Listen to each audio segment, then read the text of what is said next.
उपाध्याय आपका अपने YouTube channel में स्वागत करता हूं। दोस्तों, जैसे कि बायोलॉजी में आपको पता है कि हमने डाइजेस्टिव सिस्टम अपने इस पे चैनल पे चला रखा है, तो इसमें हमने इसके कई सारे टॉपिक हमने कंप्लीट कर लिए हैं और आज जो है हम इस टॉपिक को कंप्लीट करेंगे। तो जो हमारे टॉपिक बचे हुए हैं आज की वीडियो में हम इनको कवर करेंगे। छोटे टॉपिक हैं, ठीक है। तो मैं आपको बताता हूँ कि हमने जो है कौन कौन से टॉपिक पढ़ लिए हैं। दोस्तों देखो, हमने बात की थी पाचन तंत्र की, जिसे हम डाइजेस्टिव सिस्टम कहते हैं, ठीक है। इसको हमने टू पार्ट्स में डिवाइड किया हुआ है। आपको मैंने बताया था, एक तो इधर की साइड है पाचन करने वाली ग्रंथियां, पाचन करने वाली ग्रंथियां जिसको बोलते हैं दोस्तों ग्लैंड्स, ठीक है। अब यदि इसमें बात करें तो यहां पर आहार नाल बताया मैंने आपको। पाचन करने वाली ग्रंथि कौन सी? लालीय ग्रंथि, जिसको हम सैलिवल ग्लैंड्स कहते हैं, लालीय ग्रंथि। इसके बाद में हमने पढ़ी थी फिर अमाशय ग्रंथि, जो पेट में ग्रंथियां होती हैं, अमाशय ग्रंथि। फिर इसके बाद में हमने यकृत देखा था, जिसको हम लीवर कहते हैं दोस्तों। इसके बाद में फिर हमने अग्नाशय, ठीक है। इनका कार्य है जो पाचन करती है, पाचन करने में मदद करती हैं। और यहाँ पे हमने देखा था माउथ के बारे में दोस्तों। और माउथ में सबसे पहले भोजन कहाँ पे जाता है? टीथ में। फिर टंग मतलब जीभ। इसके बाद में फूड पाइप, फूड पाइप मतलब आहार नलिका, आहार नलिका। इसके बाद में अमाशय में, अमाशय मतलब पेट या उदर इसको हम कहते हैं। इसके बाद में जाता है छोटी आंत, स्मॉल इंटेस्टाइल, छोटी आंत। और इसके बाद में भोजन आता है दोस्तों बड़ी आंत पर, ठीक है। ये चीज मैंने आपको बताई है। और ये हमने जो टॉपिक है लगभग ये माउथ, टीथ, टंग, फूड पाइप, अमाशय ये कंप्लीट कर लिया। दो चीज ये बची हैं और एक ये अग्नाशय बचा हुआ है। आज हम इसको कंप्लीट करेंगे, ठीक है। इसको हम कंप्लीट करेंगे तो ये हमारा जो टॉपिक है पूरी तरह से कंप्लीट हो जाएगा। अगर आपने इसके पार्ट्स नहीं देखे हैं तो हमारी बायोलॉजी की प्लेलिस्ट में पड़ी हुई है, आप वहां पे जाकर देख सकते हैं। हाथ से नोट्स बनाओ, आपको इसका बहुत ही बेनिफिट होगा, ठीक है। अगर आप बेसिक से बायोलॉजी करना चाहते हैं तो आपको शुरू से वीडियोस देखनी पड़ेंगी, ठीक है। तो आज जो हम बात करेंगे दोस्तों, सबसे पहले अग्नाशय की बात करेंगे, फिर छोटी आंत और बड़ी आंत को कंप्लीट करेंगे। आज इस टॉपिक को कंप्लीट करेंगे हम, ठीक है। तो आप इसका स्क्रीनशॉट ले लें।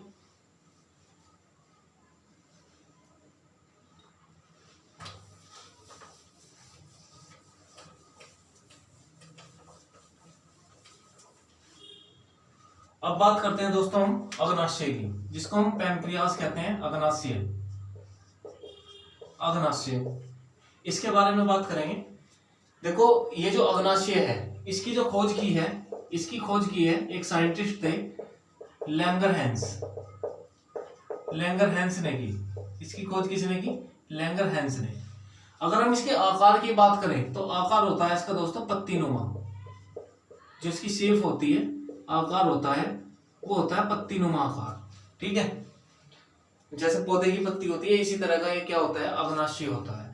अब इसमें जो है अग्नाशय क्या क्या बनाता है? अग्नाशय किसका निर्माण करता है? तो अग्नाशय जूस प्लस एंजाइम और प्लस हार्मोन्स, इनका निर्माण ये करता है।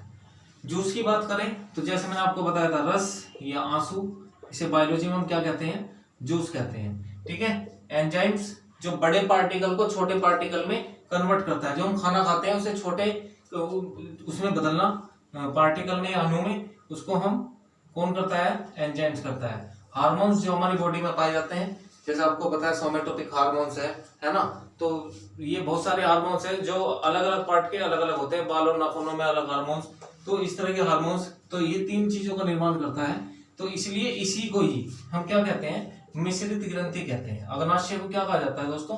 मिश्रित ग्रंथि। और जब मैंने आपको ग्रंथियां बताई थी तो मैंने आपको बताया था कि मिश्रित ग्रंथियों की संख्या कितनी है? एक। तो वो एक कौन सी है? वो यही है दोस्तों, अग्नाशय, ठीक है। अगर आपसे पूछे मिक्स्ड ग्लैंड्स कितनी है, वो एक है। क्या नाम है उसका? पैनक्रियास में या अग्नाशय हिंदी में बात करें तो, ठीक है। अब बात करेंगे हम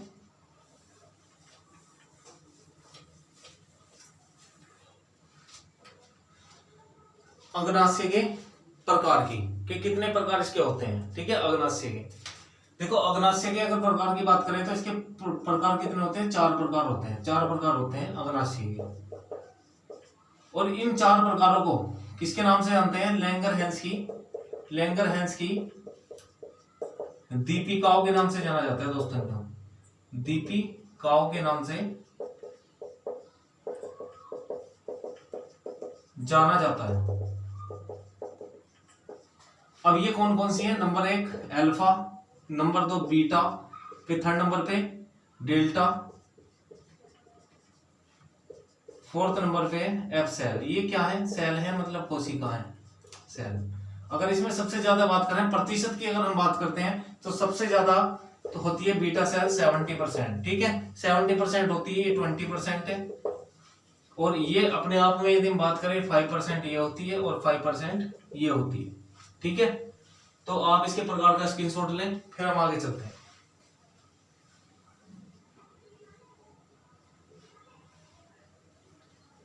चलिए अब इसमें बात करते हैं अल्फा बीटा और डेल्टा का क्या कार्य है। दोस्तों ये अल्फा बीटा और डेल्टा हैं, ये 3 सेल्स हैं। ये क्या करती हैं, ये करती हैं हार्मोन्स का निर्माण। किसका निर्माण, हार्मोन्स का निर्माण करती है, हार्मोन्स का निर्माण करती है, हार्मोन्स बनाती हैं ये सेल्स, ठीक है। हार्मोन्स बनाती हैं तीनों, अल्फा बीटा और डेल्टा। इसलिए इसको अंतःस्रावी ग्रंथि कहते हैं, अंतःस्रावी ग्रंथि कहते हैं। और अंतःस्रावी ग्रंथि ये तीनों सेल्स होती हैं, ठीक है, अंतःस्रावी ग्रंथि इसको कहते हैं। अब ये जो एफ सेल्स आपको दिखाई दे रही है, एफ सेल्स, ये क्या करती है, ये करती है दोस्तों जूस, जो मैंने आपको बताया रस प्लस एंजाइम, प्लस एंजाइम का निर्माण करती है, का निर्माण करती है। इसलिए इसको हम क्या कहते हैं, इसको बोलते हैं दोस्तों बाह्य स्रावी ग्रंथि, बाह्य स्रावी ग्रंथि, ठीक है, ये होती है बाह्य स्रावी ग्रंथि। तो इसके जो है इनकी ये जो सेल्स पाई जा रही हैं इसमें कई वर्ग है। अगर आपसे पूछ ले कि भाई अग्नाशय में सबसे ज्यादा कौन सी सेल्स होती है, तो बीटा सेल्स है। यहीं पर इंसुलिन का निर्माण होता है और इंसुलिन की कमी से आपको पता है डायबिटीज, जिसे हम शुगर कहते हैं, या मधुमेह रोग हो जाता है, ठीक है, इस बीटा सेल्स की ही वजह से।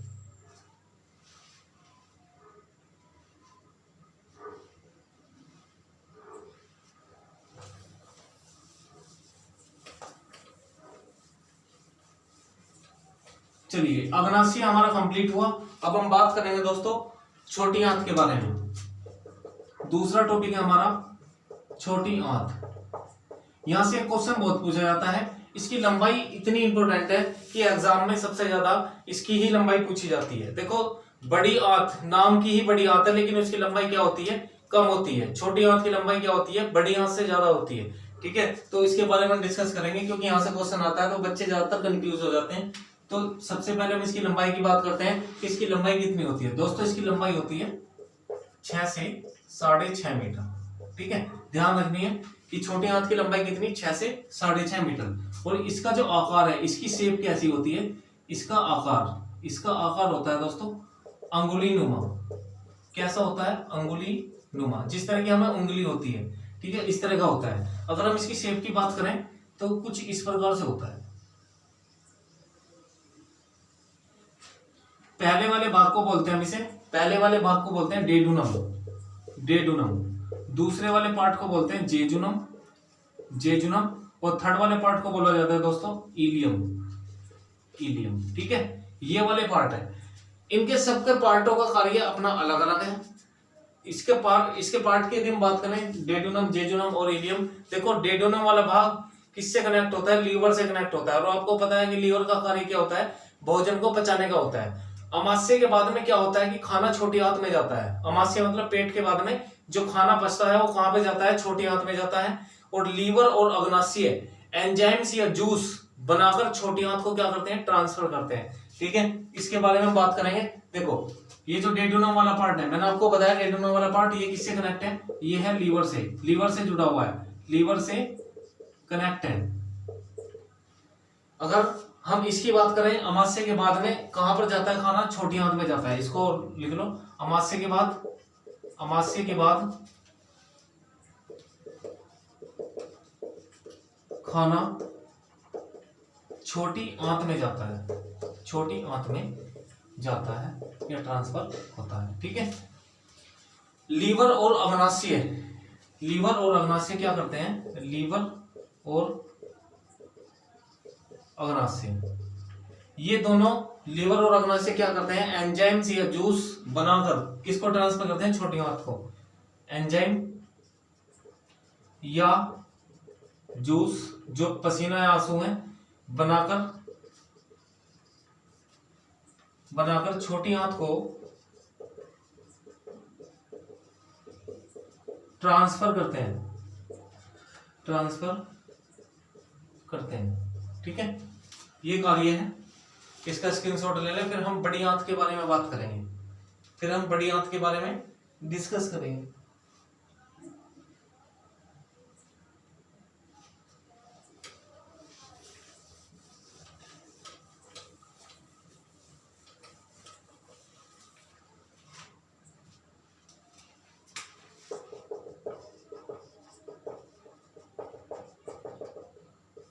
दोस्तों अगर हम बड़ी आंत की लंबाई के बारे में बात करें, देखो दोनों में अंतर जानना है। बड़ी आंत, अगर नाम बड़ी आंत है तो इसकी लंबाई होती है, इसकी लंबाई है केवल 1 से 1.5 मीटर। ठीक है, और छोटी आंत की लंबाई कितनी बताई थी मैंने, 6 से 6.5 मीटर। देखो जब मैंने सबसे शुरू का स्टार्टिंग में जब ये वीडियो मैंने डाली थी इसकी डाइजेस्टिव सिस्टम की, तो उसमें एक डायग्राम बनाया था। तो उसमें बड़ी आंत तो कुछ इस प्रकार से बनाई थी और इसके यहाँ पे हमने एक छोटी आंत बनाई थी। ठीक है, तो ये छोटी आंत इसलिए लंबी होती है क्योंकि यहाँ से ये क्या होती है, ये बहुत सारी होती है, तो इसमें फैलती नहीं है, सिकुड़ती हुई कितनी हो जाती है, उसकी लंबाई 6 से 6.5। और बड़ी आंत की लंबाई होती है 1 से 1.5 मीटर होती है। ठीक है, 1 से 1.5 मीटर होती है। अब बड़ी आंत में क्या होता है, बड़ी आंत में आंतरीय रस बनता है। बड़ी आंत में आंतरीय रस बनता है।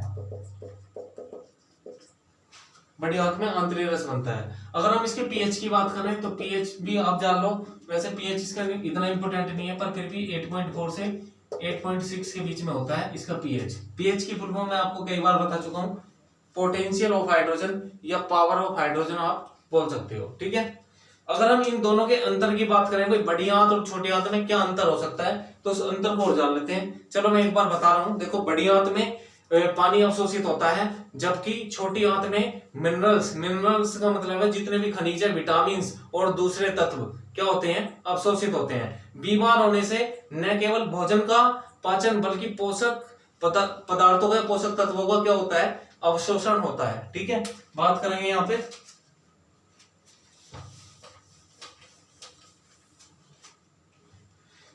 देखो बड़ी आंत पानी को अवशोषित करती है,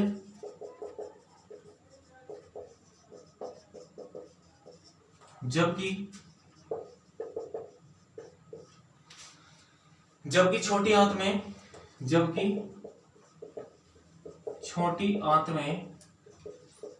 मिनरल्स, विटामिन्स और दूसरे तत्वों का क्या होता है, पाचन। देखो बीमार होने से क्या होता है, जब व्यक्ति बीमार होता है, बीमार होने से न केवल भोजन का पाचन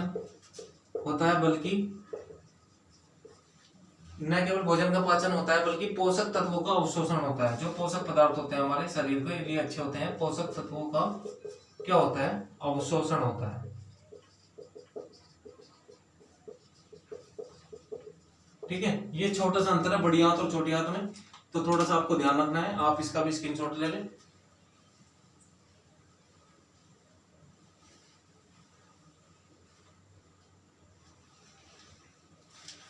तो दोस्तों हमने जो है बड़ी आंत, छोटी आंत और अग्नाशय के बारे में आज पढ़ा। ठीक है, अगर आपको ये वीडियो अच्छी लगी है तो ज्यादा से ज्यादा शेयर करें। ठीक है, जो हमारे चैनल पे नए हैं वो सब्सक्राइब करें, और नई वीडियो का ताकि आपको नोटिफिकेशन मिल सके तो उसकी साइड में बेल आइकॉन है, उसे प्रेस कर लें ताकि आप कोई भी वीडियो हमारी मिस ना कर पाओ। ठीक है, मिलते हैं नेक्स्ट वीडियो में एक नए चैप्टर के साथ में। धन्यवाद, जय हिंद।